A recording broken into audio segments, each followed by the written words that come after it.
کوئی ٹیکس ویکس نہیں تھا, یہ سارا گوروں کا سڑا ہوا نظام ہم پہ مسلط کر دیا. حکومت تو کچھ بھی نہیں کر رہی ہوتی, گورنمنٹ عوام کی بہبود کے لیے خود سے کچھ نہیں کر رہی, کوئی سورس آف انکم نہیں ہے کمبختوں کی. ورنہ حکومت کے پاس اتنے وسائل ہوتے ہیں, حکومت وداؤٹ ٹیکس سب کے پیٹ بھر سکتی ہے, کمانے کے اتنی سورسز ہیں. یہ غلیظ نظام ہم پر مسلط کہاں سے ہوا؟ مغربی دنیا سے. میں مغربی ممالک میں گیا ہوں, میرا ٹاپک چینج ہو رہا ہے لیکن کیا کروں, تپا ہوا ہوں.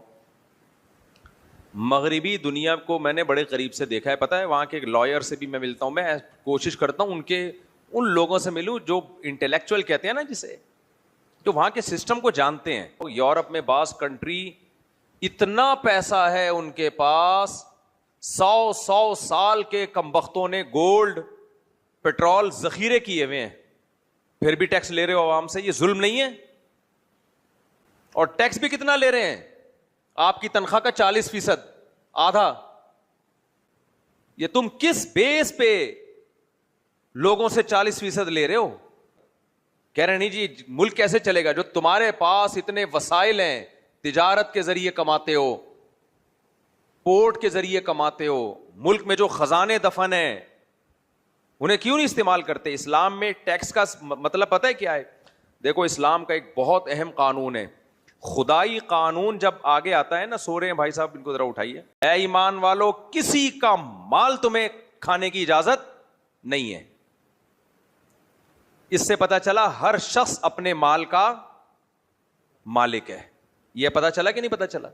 اس کے مال پہ کسی دوسرے کو ذرہ برابر بھی تصرف کا حق نہیں ہے. اس میں گورنمنٹ بھی داخل ہے, گورنمنٹ کو بھی آپ کے مال کو ہتھیانے کی اجازت نہیں ہے. اب جو ٹیکس کا نظام ہے اس کو سمجھو, یہ کتنا ظالمانہ نظام ہے جو دنیا میں مسلط کیا ہے. ٹیکس کا مطلب کیا ہوتا ہے خوب سمجھیں, ادھر توجہ ہے کہ نہیں ہے؟ اسلام یہ کہتا ہے, حضرات فقہا نے یہ بیان کیا ہے کہ اب کسی سے اس کا مال تو لیا جا نہیں سکتا پرمیشن کے بغیر, لیکن علماء نے بیان کیا کہ کچھ اجتماعی ضرورتیں ایسی ہوتی ہیں جو سب کے لیے ضروری ہیں اور وہ فری میں نہیں ہوتی, اس پہ سب کا پیسہ خرچ ہونا ضروری ہے. اب اگر کوئی سروس کسی کو دی جا رہی ہے, اس میں 4 آدمی پیسے دے رہے ہیں, 3 نہیں دے رہے, لیکن چوتھا اس سروس سے فائدہ اٹھا رہا ہے, تو پھر اس سروس کے بدلے میں اس سے زبردستی پیسے لیے جا سکتے. یہ والا ٹیکس حلال ہے, بس اس سے زیادہ حلال بولو نہیں ہے.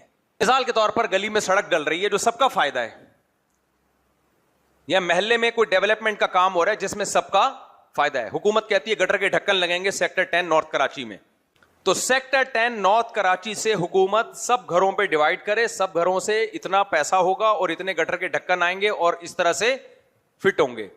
اس میں اگر کوئی گھر پیسے نہیں دے رہا تو زبردستی لیے جا سکتے ہیں.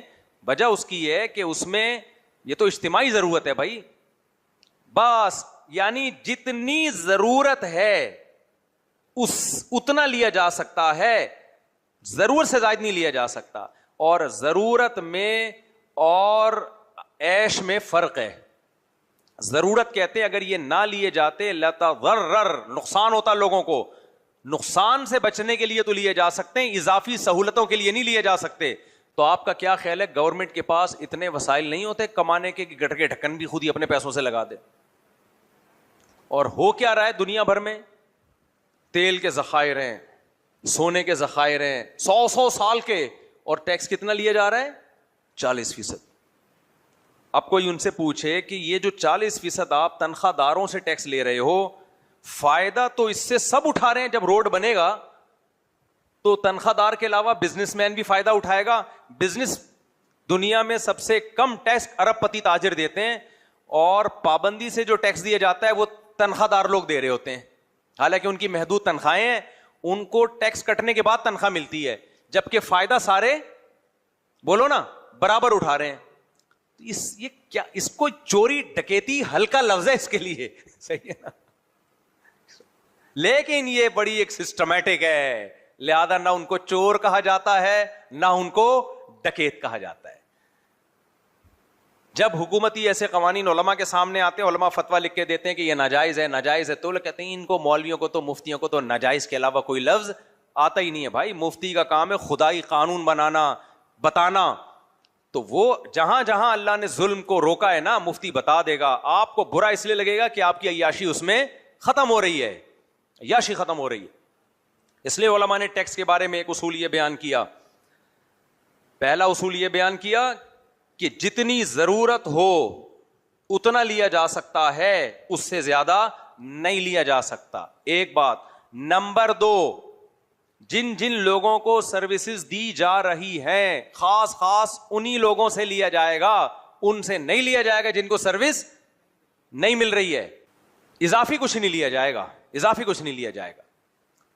تو یہ سارا اچھا ٹیکس کی بھی تو قسمیں دیکھوں, ہر شیمپو خرید رہے ہو اس پہ ٹیکس, صابن خرید رہے ہو اس پہ ٹیکس.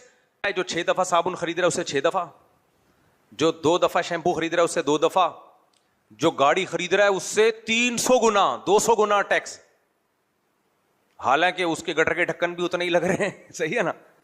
ہاں آپ کہہ سکتے ہو دفاع کے لیے الگ ہے, وہ تو پورے ملک پہ ڈیوائڈ ہوتا ہے. بھائی سیکٹر 10 کے ڈھکن کی بات نہیں ہے نا, تو ٹھیک ہے پورے ملک کو آپ سامنے رکھ کے لوگوں سے ٹیکس لو, متعین ٹیکس ہونا چاہیے نا.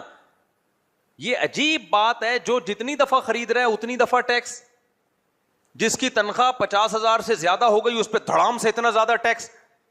سب غلیظ ظلم کا نظام, پلید نظام, جس کا نہ کوئی سر جس کا نہ کوئی پیر.